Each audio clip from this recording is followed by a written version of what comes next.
एक ओंकार सतगुरु प्रसाद। श्री गुरु हरगोबिंद जी 6वीं पातशाही। श्री गुरु हरगोबिंद जी का अवतार 21 आषाढ़ 1652 विक्रमी को रविवार श्री गुरु अर्जन देव जी के घर माता गंगा जी की पवित्र कोख से वडाली गांव में हुआ था। श्री गुरु हरगोबिंद जी ने गुरु गद्दी पर बैठकर प्रण करना। श्री गुरु अर्जन देव जी लाहौर जाने से पहले ही इनको ज्येष्ठ 14 संवत 1663 को गुरु गद्दी सौंप गए थे, परंतु श्री गुरु अर्जन देव जी की रस्म क्रिया वाले दिन आप जी को पगड़ी बंधाई गई और आप जी गुरु गद्दी पर सुशोभित हुए। गुरु घर की मर्यादा के अनुसार सेली टोपी की जगह आप जी ने सिर पर जिगा कलगी और मीरी पीरी की 2 तलवारें धारण की। आप जी ने कहा, अब सेली टोपी पहनने का समय नहीं है। शांति के पुंज हमारे पिताजी के साथ इस अत्याचारी राजा के अधिकारियों ने जो कुछ भी किया है उसका बदला और धर्म की रक्षा शस्त्र के बिना नहीं की जा सकती। इस जगह पर बैठकर जहां आप जी गुरु गद्दी पर सुशोभित हुए, वहां आप जी ने आषाढ़ सुदी 10 संवत 1663 विक्रमी को अकाल बुग्गे की नींव रखी। गुरु जी के विवाह। आप जी के 3 विवाह हुए थे। पहला विवाह 12 भाद्रव संवत 1661 में डल्ले गांव भाई नारायण दास क्षत्रिय की सुपुत्री श्री दामोदरी जी से हुआ था। श्री दामोदरी जी के उदर से बीबी वीरो बाबा गुरुदित्ता जी और अनी राय जी ने जन्म लिया। दूसरा विवाह आप बकाला निवासी हरिचंद की सुपुत्री नानकी जी से 8 वैशाख संवत 1670 में हुआ था। इनके उदर से श्री गुरु तेग बहादुर जी ने अवतार लिया था। तीसरा विवाह आप जी की मंडियाली निवासी दयाराम जी मरवाह की सुपुत्री महादेवी से 11 श्रावण संवत 1672 में हुआ था। इनके उदर से बाबा सूरजमल जी और अटल राय जी पैदा हुए। घोड़े और शस्त्रों की भेंट स्वीकार करनी। अकाल बुनगे की तैयारी आरंभ करके श्री गुरु हरगोबिंद जी ने सब मनसदों और सिखों को हुक्मनामे लिखवा दिए कि जो सिख हमारे लिए घोड़े और शस्त्र भेंट लेकर आएगा उस पर गुरु की बहुत खुशी होगी। इस उपरांत गुरु जी ने आप भी घोड़े और शस्त्र खरीद कर कुछ शूरवीर नौकर रखने आरंभ कर दिए। उधर गुरु जी के हुक्मनामे पढ़कर सिख और मनसद गुरु जी के लिए बहुत तेज घोड़े और शस्त्र भेंट लेकर आने लगे। इस तरह थोड़े समय में ही गुरु जी के पास बहुत घोड़े व शस्त्र इकट्ठे हो गए। युद्ध अभ्यास और प्रसंग सुनने। अपने सिखों को युद्ध के लिए तैयार करने के लिए गुरु जी ने एक डाडी अब्दुल को नौकर रख लिया। दूसरे पहर के दीवान में वह शूरवीरों की शूरवीरता की वारें सुनाते। वारें और घुड़सवारी का अभ्यास कराने के लिए रोज़ ही जंगल में शिकार खेलने के लिए जाते। इस प्रकार योद्धाओं का युद्ध अभ्यास बढ़ता गया और सेना भी बढ़ती गई। गुरु जी का नित्य कर्म। सुबह उठकर स्नान करके अपने आत्म स्वरूप से लिव जोड़कर बैठना, फिर समाधि से उठकर हरमंदर साहिब के दर्शन करके अकाल बुनगे आकर बैठ जाना। धार्मिक दीवान बुलाकर कीर्तन होता और दर्शनार्थियों आए को धर्म उपदेश देते थे।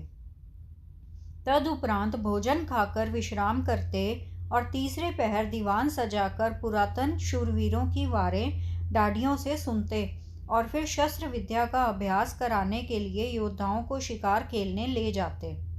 संध्या के समय सोदर के पाठ उपरांत दीवान की समाप्ति करके अपने महलों में जाकर निवास करते थे। चंदू ने चिट्ठी लिखनी। गुरु जी का यश सुनकर चंदू ने आपको चिट्ठी भेजी कि आप अब स्वतंत्र हैं। इस कारण शत्रुता भाव को त्याग कर मेरी लड़की का रिश्ता स्वीकार कर लो। इस मेल मिलाप से हम दोनों ही सुखी हो जाएंगे।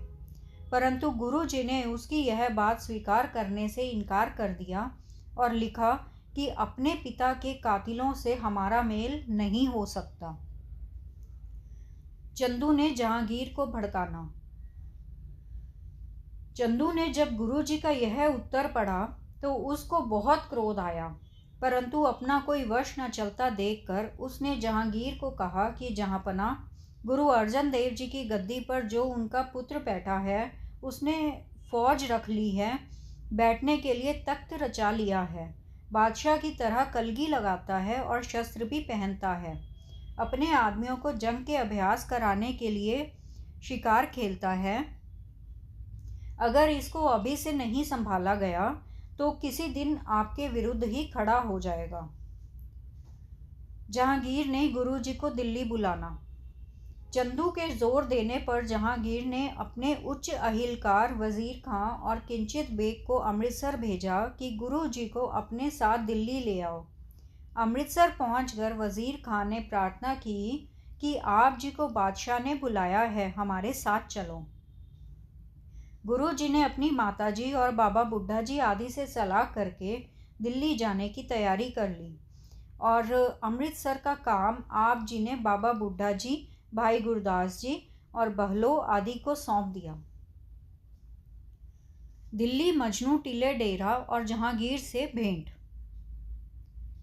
वजीर खां और किंचित बेग से अपने कुछ सेवादारों शूरवीर भाई बिधिचंद, जेठा, पैड़ा, मोखा, त्रिलोक चंद, लालू, बालू आदि को लेकर गुरुजी घुड़सवार होकर दिल्ली को चल पड़े।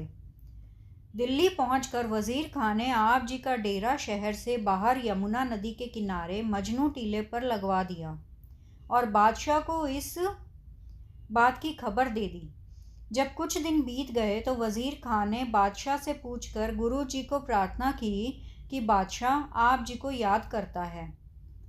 सुबह के दीवान की समाप्ति के उपरांत गुरुजी अपने साथ भाई जेठा आदि 5 सिखों को लेकर बादशाह के पास किले में आ गए। बादशाह ने एक सुंदर चौकी पर आसन बिछाकर उन्हें अपने पास बिठा लिया और पूछा कि पीर जी, हमारे देश में हिंदू और मुसलमान 2 बड़े धर्म हैं। दोनों धर्म अलग अलग ही कर्म करते हैं। हिंदू राम कहते हैं और मुसलमान अल्लाह कहते हैं। दोनों ही अपने अपने मत को अच्छा कहते हैं। इन दोनों में से अच्छा मत कौन सा है?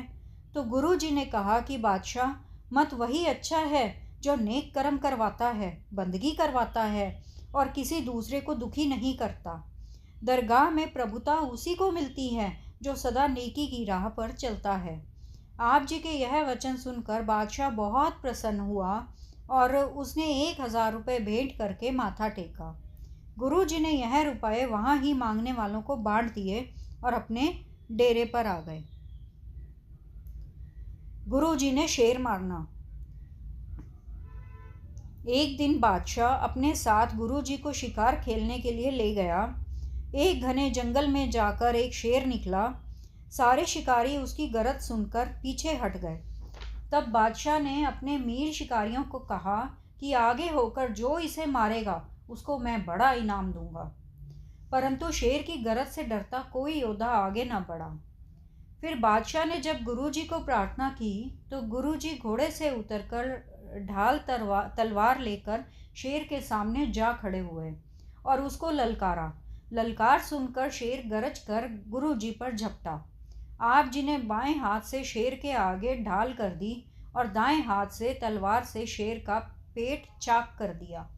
बादशाह गुरुजी का बल सत्ता देखकर बहुत खुश हुआ और बड़ी प्रशंसा करता हुआ किले के अंदर चला गया। गुरुजी भी अपने डेरे मजनू के टीले आ गए। गुरुजी ने आगरे जाना। जहांगीर बादशाह गुरुजी पर बहुत खुश थे। वह आप जी को अपने साथ ही रखना चाहते थे। एक बार जब वह आगरे जाने लगे तो प्रार्थना करके गुरुजी को भी अपने साथ ही ले गए। रास्ते में जब बादशाह डेरा करके विश्राम करता था तो गुरुजी भी अपना डेरा कुछ दूर करके ठहर जाते थे। एक घसियारे ने सच्चे पातशाह के दर्शन करने। एक दिन एक घसियारा गुरुजी का यश सुनकर दर्शन करने आया और गलती से बादशाह के तंबू में चला गया। बादशाह के आगे 1 टका रखकर माथा टेककर कहने लगा कि सच्चे पातशाह, मेरी अंतिम समय सहायता करके मुझे यमदूतों से बचा लो। आप दीन दुनिया के मालिक हैं उसकी यह प्रार्थना सुनकर बादशाह ने कहा कि मैं इस दुनिया का मालिक हूँ।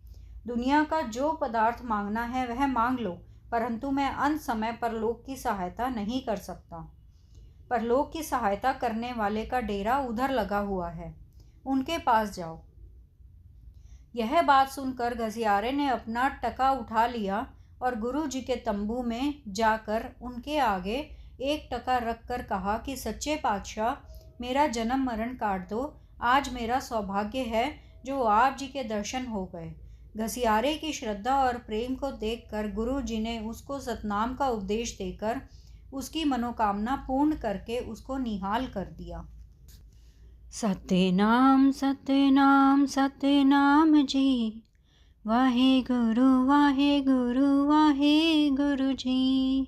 सतनाम सतनाम सतनाम जी, वाहे गुरु जी। वाहे गुरु तेरा शुक्र है, शुक्र है, शुक्र है तेरा दात्या, तेरा शुक्र है।